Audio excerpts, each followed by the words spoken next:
নিত্য সনাতন প্রজাতির প্রাণী।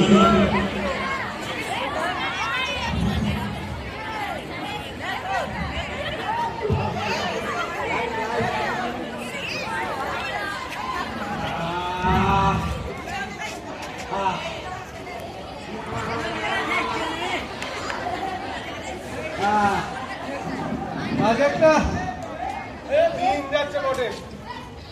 বাবা রে বাবা, এই সকাল থেকে কি শুরু হয়েছে? সাউন্ডটা বাড়া একটু। ওরে বাপ রে বাপ, আমার গলার আওয়াজ করে হারিয়ে গেল। ও এই আওয়াজ যদি কোনো বন্ধন আছে তাহলে তো গেল রে বাবা। এ কি দিন শুরু হয়েছে, সকাল থেকে পাগল করে দিচ্ছে আমাকে। ও বাপ রে বাপ, একটা বাংলার এসছে সকালবেলা। একটা পাগল এলো সকালবেলা। বসে পড়।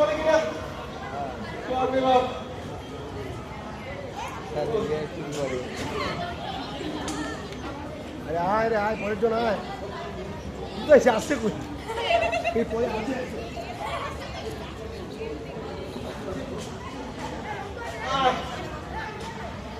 ফোন এসছে,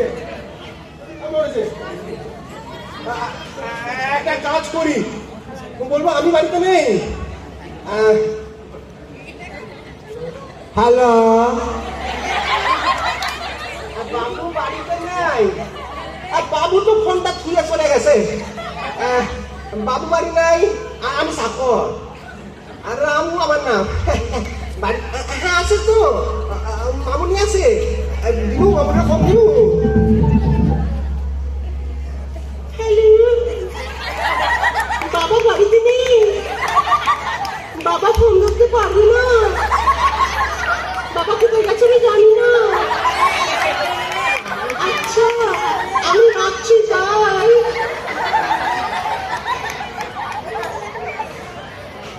কিনা দিন শুরু হলো রে বাবা। বলে কিনা জার্নালিস্ট ফোন করেছে আর আমার বাড়িতে আছে কিনা বিরল প্রজাতির প্রাণী। ও ভাই, কে কে?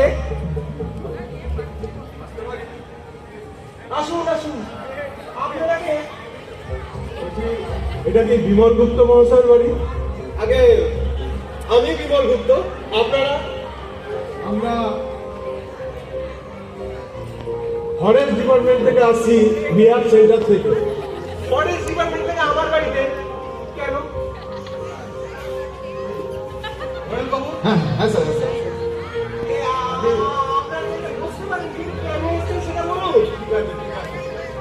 বলছি বলছি মহেশ বাবু, স্যার, স্যার, স্যার, স্যার।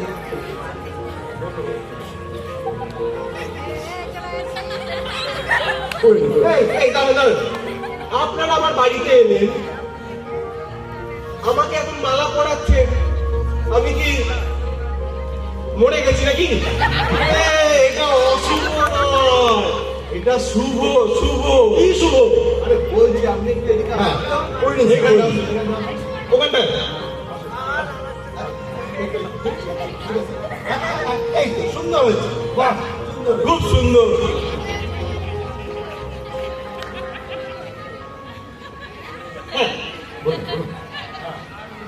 তো আপনারা মানে আমরা আপনার বাড়িতে এসেছি আপনাকে বিমল গুপ্ত মহাশয়কে সংবর্ধনা দিতে। সংবর্ধনা? কিসের সংবর্ধনা? কেন সংবর্ধনা? বলছি মানে বলতে পারেন আজকে আপনার একটা গর্বের দিন, একটা আনন্দের দিন। ঠিক বলেছেন স্যার, ঠিকই বলেছেন। আবার একই সাথে আবার এটাও বলতে হবে যে আজকে আপনার কিন্তু দুঃখের দিন, কষ্টের দিন। কেন? হ্যাঁ, গর্বের দিন এই কারণে যে আমরা ফরেস্ট ডিপার্টমেন্ট থেকে এসেছি সরকারি আদেশে আপনাকে সংবর্ধনা দিতে। আর সরকারি সংবর্ধনা এ তো সবার কপালে জোটে না। কি বলবো? জোটে না, জোটে না, সবার কপালে জোটে না। আমার কাছে কেন এসেছেন, আমি কি করলাম সেটাই বুঝতে পারছি না। বুঝতে পারবেন, সব বলবো। তার মানে মানে বলছি মানে আপনি একটা বিরল প্রজাতির প্রাণীকে মানে দীর্ঘ কয়েক বছর ধরে আপনার নিজস্ব সংগ্রহে রেখেছেন, আদর যত্নে মানুষ করেছেন। কত বছর ধরে? স্যার আগে 58 বছর স্যার, 58 বছর, হ্যাঁ স্যার 58 বছর। আরে তোর মশাই কি বলছেন? সকাল থেকে যে কি শুরু হয়েছে, দাঁড়ান আপনাদের আমি স্পষ্ট করে বুঝিয়ে বলছি। আজ সকালে প্রথমে একটা পাগলা এলো আমার বাড়িতে, তারপরে একটা পাগলা এলো আমার বাড়িতে, তারপরে একজন জার্নালিস্ট ফোন করে আমাকে আমার গলা পাল্টে কখনো মেয়ের গলা, কখনো আমার চাকরের গলায় কথা বলতে হচ্ছে। এই যে কি হয়েছে আমি তো ঠিক বুঝতে পারছি না দাদা। আমার বাড়িতে দেখি একটা বিরল প্রজাতির প্রাণী আছে, এসব কথা নেই, এসব হয়নি, নেই দাদা। আরে এই জন্য একটা কথা আপনাদের বলছি, সকাল থেকে এমন চলছে যে আমি মানসিক যন্ত্রণায় ভুগছি। আরে মানসিক যন্ত্রণা হবে না, তা তো হবে। তার মানে আরে আপনি মানে 58 বছর ধরে একটা বিরল প্রজাতির বন্যপ্রাণীকে নিজের দায়িত্বে খাইয়ে পরিয়ে আনন্দ মানে অতি যত্নে তাকে বড় করে তুলেছেন।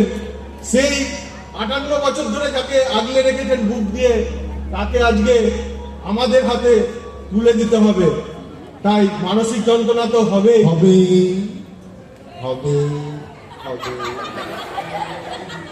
আরে দুধ তারি, আপনারা এই জায়গাটাতেই ভুল করছেন। ওরকম কোন বিরল প্রজাতির প্রাণী আমার বাড়িতে নেই। ভুল করছি না, ভুল করতাম। যে কাজটি আপনি 58 বছর ধরে করছেন, সেই কাজটি তো আমাদের বন দপ্তরে, হ্যাঁ, এই বন দপ্তরের কাজটা আপনি এতদিন ধরে করেছেন। তার মানে আমরা বন দপ্তর থেকে সেই কাজটা করতে পারিনি, এতদিন ভুল করেছি, কিন্তু আজ থেকে আর ভুল করব না। ঠিক বলেছেন স্যার, ঠিক বলেছেন। আপনারা তো সেই থেকে আপনাদের কথাই বলে যাচ্ছেন, আমার কথা তো শুনতেই চাইছেন না। আরে শুনবো, শুধু শুনবো না, আপনি যা যা বলবেন সেই কথাগুলোকে আমরা রীতিমতো ভয়েস রেকর্ডিং করে আমাদের দপ্তরে পাঠাবো, সেটাকে সংগ্রহ করে রাখবার জন্য। একদম ধরেন স্যার। বাবু, হ্যাঁ স্যার। আপনি বার করুন তো। বন্ধু বার করবে নাকি? না, আপনি ভয়েস রেকর্ডটা দিন, অন করুন।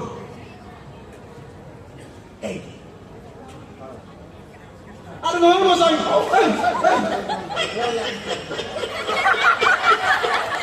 এবার আপনাদের সামনে বিমল গুপ্ত মহাশয় বন্য প্রাণী সংরক্ষণ সম্পর্কে 2-4 কথা বলবেন।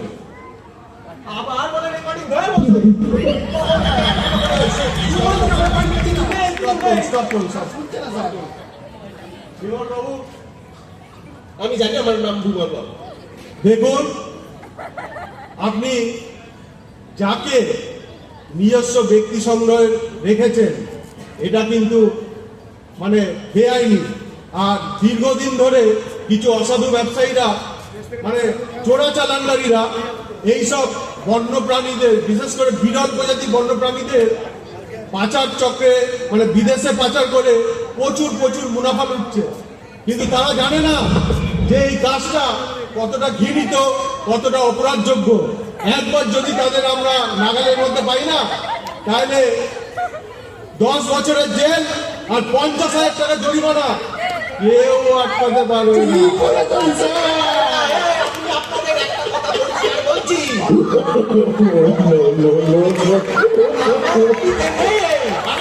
ভুল করছেন, ভুল ইনফরমেশনে ভুল জায়গায় এসছেন। ভুল করছি, অবশ্যই ভুল করছেন, ভুল ইনফরমেশন। অবশ্যই ভুল ইনফরমেশন। আমাদের কাছে সঠিক ইনস্ট্রাকশন আছে এবং আমাদের সরকারিভাবে এটা আপনাদেরকে বলে দিই, যারা সঠিক কাজ করে তাদের যেমন আমরা সরকারিভাবে সংবর্ধনা দিতে জানি, আবার যারা বেনিয়ম করে, অসাধু ব্যবসায়ীর সঙ্গে যুক্ত থাকে, তাদের কিন্তু আমরা জরিমানা করি, গ্রেপ্তার করি, এটা মনে রাখবেন। ঠিক। কি বলছে? তার মানে আপনি কি আপনার অভিযোগ অস্বীকার করছেন? সম্পূর্ণরূপে অস্বীকার করছে, এরকম কোনো কাজ আমি করিনি। তার মানে বলতে চাইছেন আমাদের কাছে যে তথ্য আছে সেটা ভুল, আপনার কাছে যে তথ্য আছে সেটা ভুল, সেটা সম্পূর্ণ অসত্য। সম্পূর্ণটাই সত্যি। একদম স্যার। এই, মাঝে মাঝে তুই বলুন কাটবে না তো, একদম স্যার করে যাচ্ছে। আমি নিজে কানে শুনেছি আমাদের বাড়িতে একটা বিড়াল প্রজাপতির প্রাণী আছে, আপনি নিজের মুখে বলেছেন। কখন বলেছে? আর কি কথা বলছে? একদম ঠিক বলেছেন ঘোরেল বাবু, নিজের কানে শুনেছেন এবং ওনার ইনফরমেশন নিয়ে আপনার বাড়িতে এসেছি। উনি বলছেন আমার ঘরে নাকি বিরল প্রজাতির প্রাণী আছে, উনি বলছেন, আর আপনার বিশ্বাস করে নিলেন, আমার বাড়িতে চলে এলেন।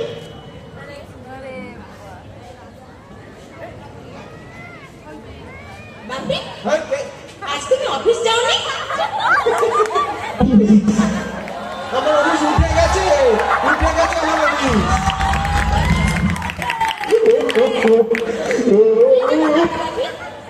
এরা না না না না না না না না, তোমার মামনিরও কিছু হয়নি, তোমার ফ্যামিলির কারো কিছু হয়নি। আমরা ফরেস্ট ডিপার্টমেন্ট থেকে এসেছি আপনাদের বাড়িতে কিছু ফরেস্ট ইনফরমেশন। ডিপার্টমেন্ট থেকে আমাদের বাড়িতে কেন? তুমি নিশ্চয়ই শুনেছো এই 2025 সালটা বন্য বিরল প্রজাতির বন্যপ্রাণী সংরক্ষণ বর্ষ হিসাবে পালন করা হচ্ছে। হ্যাঁ, শুনেছি, কাগজেও পড়েছি।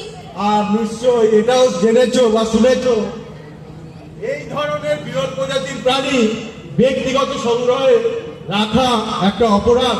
একদম স্যার, অপরাধ, বিরাট অপরাধ স্যার। হতে পারে, তাতে আমাদের কি? এটা তো তুমি ঠিক বললে না মামনি। কোন কথাটা বলুন তো? ভাই না ভাই, তোমার নামটা কি মামনি? নমস্কার, আমার নাম মৌমিতা গুপ্ত। Very good. তো মমিতা দেবী, এই কথা তো আপনি ঠিক বললেন না। কোন কথাটা ভুল বললাম? আমি তো কিছুই বুঝতে পারছি না। এই যে বললে তোমাদের বাড়িতে এসেছি, কারণটা তুমি জানো না? হ্যাঁ, ঠিকই তো, আমাদের বাড়ি আসার কারণ আমি কিচ্ছু বুঝতে পারছি না। আমি বলছি হ্যাঁ, বলো। এরা এই দুজন হ্যাঁ। এরা এসে বলছে যে আমাদের বাড়িতে নাকি একটা বিরল প্রজাতির প্রাণী আছে, আমরা সেটাকে লুকিয়ে রেখেছি, আর এদেরকে নাকি আমরা সেটা দিতে চাইছি। আমাদের বাড়িতে বিরল প্রজাতির প্রাণী? বলছে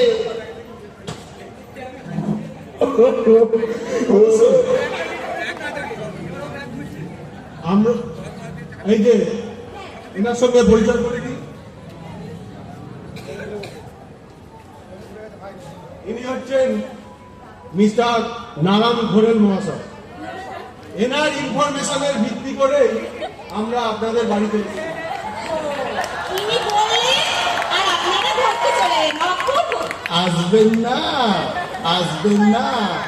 এর আগে আমি নটি বিরল প্রজাতির প্রাণী ধরে নিয়েছি নাদের, আর একটা ধরতে পারলে কি হবে? বলছি আমাদের বন দপ্তর থেকে সরকার 2 বছর আগে ঘোষণা করেছে, যদি কোনো ব্যক্তি একক প্রচেষ্টা 10টি বিরল প্রজাতির প্রাণী উদ্ধার করে আমাদের হাতে যদি তুলে দিতে পারে, তাহলে আমাদের দপ্তর সেই ব্যক্তির পরিবারকে একটি সরকারি চাকরি দেবে, তাও আবার পার্মানেন্ট। উনি বলবেন আর আপনারা ধরতে চলে এলেন। রাস্তায় রাস্তায় চলে এলেন, আমাদের বাড়িতে বিরল প্রজাতির প্রাণী আছে। হ্যাঁ? ঠিক। দেখুন মিস্টার গুপ্ত, বলছি অলরেডি আমাদের অনেকটা সময় নষ্ট হয়ে গেছে, বুঝলেন তো? আমরা বুঝতেই পারছেন সরকারি কাজ, হাতে বেশি সময় নেই। আমাদের কাছে ওই বিরল প্রজাতির প্রাণীটিকে আমাদের হাতে তুলে দিন, আমরা চলে যাচ্ছি। কি মুশকিল! কখন থেকে বিরল প্রজাতির প্রাণী বলে যাচ্ছেন? কি বিরল প্রজাতির প্রাণী? আমাদের বাড়িতে এই ধরনের কোনো প্রাণী নেই, বারবার বলছি। আছে, আছে, আছে। আচ্ছা, আমি কি ওনার সাথে একটু কথা বলতে পারি বাপি? কি দরকার এদের সাথে কথা বলে? এদের সাথে কি কথা বলবি তুই? আচ্ছা, তুমি এত উত্তেজিত হচ্ছ কেন? উত্তেজিত হলো না, উত্তেজিত হলো না। বলছে আমার বাড়িতে আজ একটা বিরল প্রজাতির প্রাণী আমি লুকিয়ে গেছি। আরে আমার সারনেম গুপ্ত বলে আমি কিছু গুপ্ত করবো নাকি? লেগে যাচ্ছে স্যার। আরে রাখবো না। ঠিক আছে, তুমি দেখলেই আমার বিমল বাবু উত্তেজিত হবেন না। আচ্ছা অফিসার কাকু, আমি কি একটু ওনার সঙ্গে কথা বলবো? কথা বলতে পারেন, কিন্তু বেশি সময় নষ্ট করবেন না। বুঝতেই পারছেন অলরেডি আমাদের অনেক সময় নষ্ট হয়ে গেছে। Thank you. আচ্ছা ঘোরে কাকু, আপনি বলছেন যে আপনি নিজের কানে এই কথা শুনেছেন, শুনেছেন তো? একদম শুনেছি, মানে আলবাত শুনেছি। কবে শুনেছেন এই কথা? ও কালকে কালকে শুনেছি, কালকে। কাল কখন শুনেছেন? কালকে দুপুর বেলা। কালকে দুপুরবেলাতে আপনি আমাদের বাড়ি এসেছিলেন? হ্যাঁ দিদিমণি, কালকে দুপুরবেলায় এই বনবাবুরা বললেন যে 10টি বিরল প্রজাতির প্রাণী ধরতে পারলে আমাদের পরিবারে একটা চাকরি হবে। সেই থেকে আমি বনের আধারে ঘুরে বেড়াচ্ছি, ঘুরছি। ঘুরতে ঘুরতে যখন আপনার বাড়ির পিছনে বাগানে হাজির হলাম, তখনই তো এই আপনার বাবার মুখের গলায় শুনতে পেলাম। এই তুমি কি শুনেছো? তুমি কি শুনেছো? মনিতা কি দেবী শুনেছো? বিরাট প্রজাতির প্রাণী আপনার বাড়িতে। চাকরি পাবে, চাকরি। কানে শুনেছো? তুমি নিজের কানে শুনেছো? তুমি কি নিজের কানে শুনেছো? নিজের কানে শুনেছি, আপনি নিজের মুখে বলেছেন। আরে তোমার এই ছাগলের মতন কানটা কেন?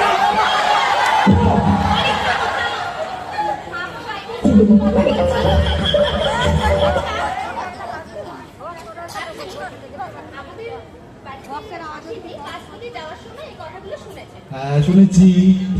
আচ্ছা, তাহলে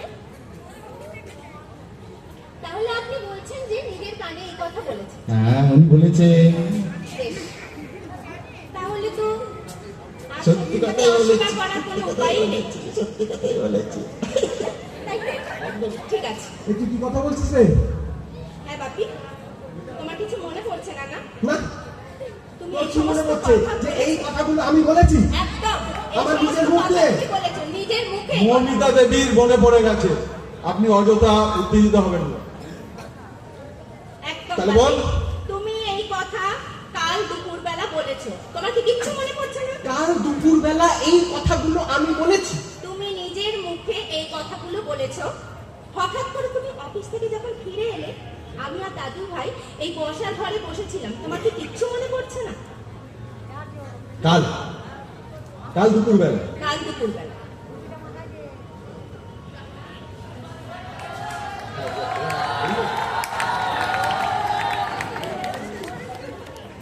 এই এখনো হয়নি?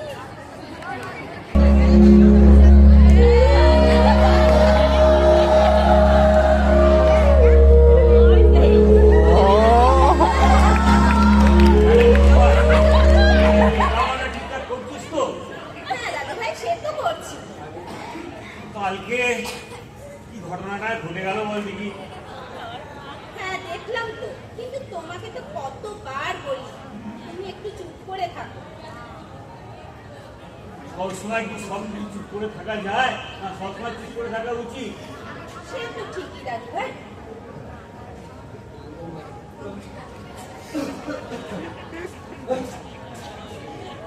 হ্যাঁ রে দুদু ভাই, বাবা এত তাড়াতাড়ি অফিস থেকে ফিরে এলো কেন? শরীর টরীর খারাপ করেনি তো? ও বাপি, তুমি এত তাড়াতাড়ি অফিস থেকে ফিরে এলে, শরীর টরীর কিছু খারাপ লাগছে না তো? ও দাদু ভাই, জিজ্ঞেস করো না বাপিকে। হ্যাঁ রে খোকা, শরীর টরীর সব ঠিক আছে তো? কথা বলো না তো, কথা বলো না। তুমি মীরাকে কি বলেছো? আমি তো কিছুই বুঝতে পারছি না। তুমি কিছুই বুঝতে পারছো না, না? তুইও কিছু বুঝতে পারছিস না?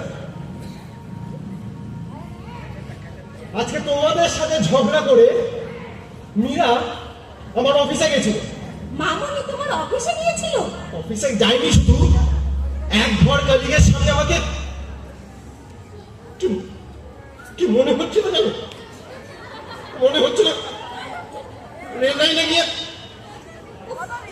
খোকা, খোকা খোকা করো না তো, খোকা খোকা করো না, খোকা খোকা করছো। তুমি এমন কি বলছো মীরাকে যে মীরাকে আমার অফিসে যেতে হলো? কি ঘটনা ঘটেছে? কেন বৌমা তোমাকে কিছু বলেনি? বৌমা বলেছে কি বলেনি সেটা পরের কথা, আমি তোমাকে জিজ্ঞেস করছি তুমি বৌমাকে কি বলেছো? আমি বলছি, আজকে আমি কলেজ যাব না বলেছিলাম। তখন মামনি বলল যে না, আজকে তোকে কলেজ যেতেই হবে। আর দাদু ভাই বলল যে একটা দিন যদি কলেজ না যায় তাতে পড়াশোনার কি এমন ক্ষতি হবে? ব্যাস ব্যাস ব্যাস, আর বলতে হবে না। এইভাবে ওকে মাথায় তুললে, ওকে লাই দিলে, ওকে মানুষ করতে পারবো বাবা? ও, আমি তোমাকে কোনদিন পড়াশোনায় চাপ দিয়েছি? তুমি কি মানুষ হওনি? আমি মানুষ হয়েছি কি হয়নি পরের কথা, কিন্তু বাবা তুমি একটা কথা মনে রাখো, সেই যুগ আর এই যুগ আলাদা বাবা। এটা হচ্ছে গতির যুগ, গতি, স্পিড স্পিড, সারাক্ষণ পড়তে হবে আমাদের, বড় হতে হবে বাবা। যুগ পাল্টে গেছে, বোঝাচ্ছে। আর তো বটে। আর বৌমা যখন ওই মেয়েকে নিয়ে ঘন্টার পর ঘন্টা টিভি সিরিয়াল দেখে, ওই জি বাংলার কি যেন সব, হ্যাঁ হ্যাঁ, ওই ওই ওই ওই জগদ্ধাত্রী, তারপরে ফুলকি, তারপরে পরিণীতা, তারপরে তারপরে নিম ফুলের মধু, তখন বাবা সেটা তার ব্যক্তিগত ব্যাপার। তোমাকে তোমাকে একটা কথা পরিষ্কার বলছি, শোনো, তুমি একটা কথা বলে রাখো, তুমি ওর পড়াশোনা নিয়ে কোনো কথা বলবে না। বাপরে, এসবে কি কথা বলছো? ঠিক কথা বলছি। এইভাবে যদি তোকে আস্তানা দেওয়া হয় তুই মানুষ হতে পারবি?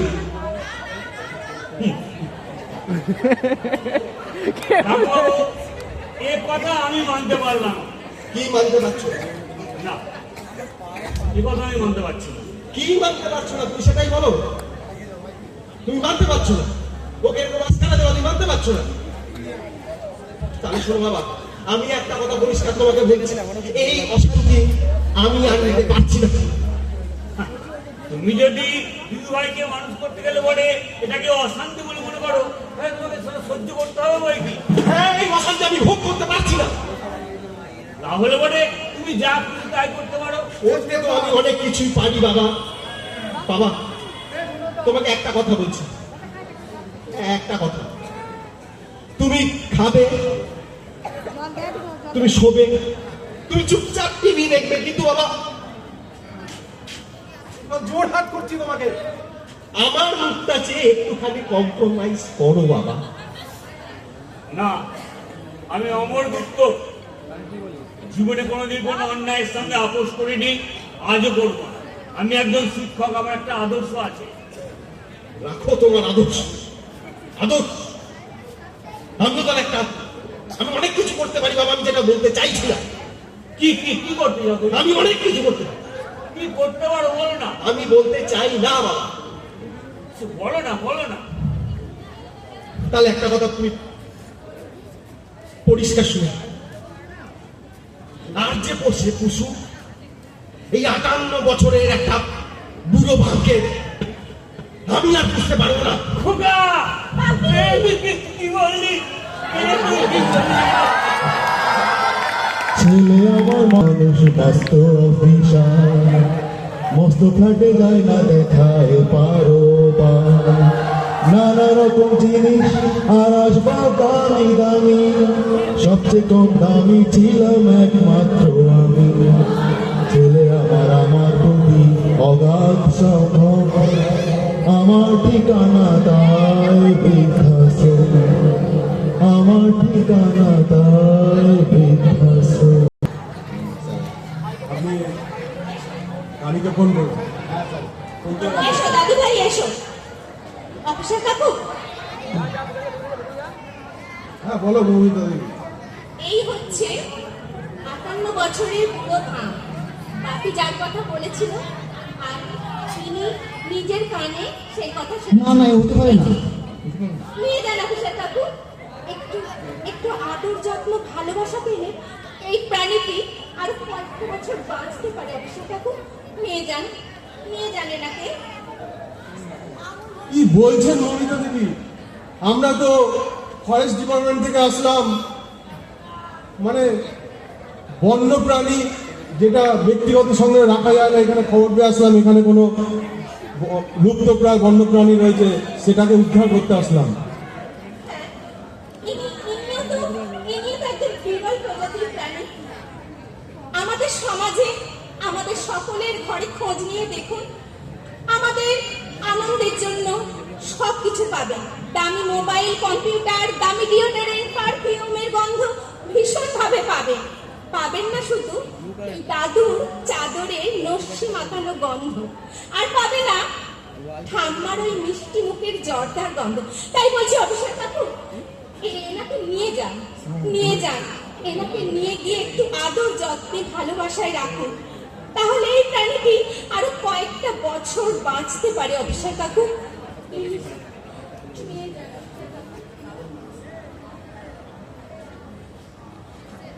আমরা আমাদের দপ্তরের তরফ থেকে আপনাদের পুরো পরিবার বর্গের কাছে আমরা ক্ষমা প্রার্থী।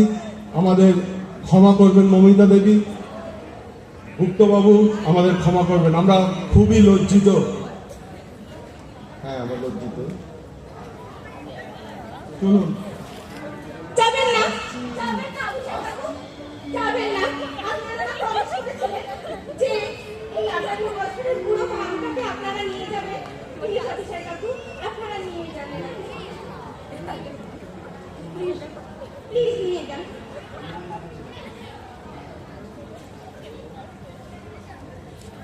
দেখলে তো দাদু ভাই, দেখলে তো আজ তোমার সমাজে কতটা, তুমি না কত ছাত্র পড়িয়েছো, মানুষ করেছো কত, সেই সমাজে আজকে তোমার দাম কত।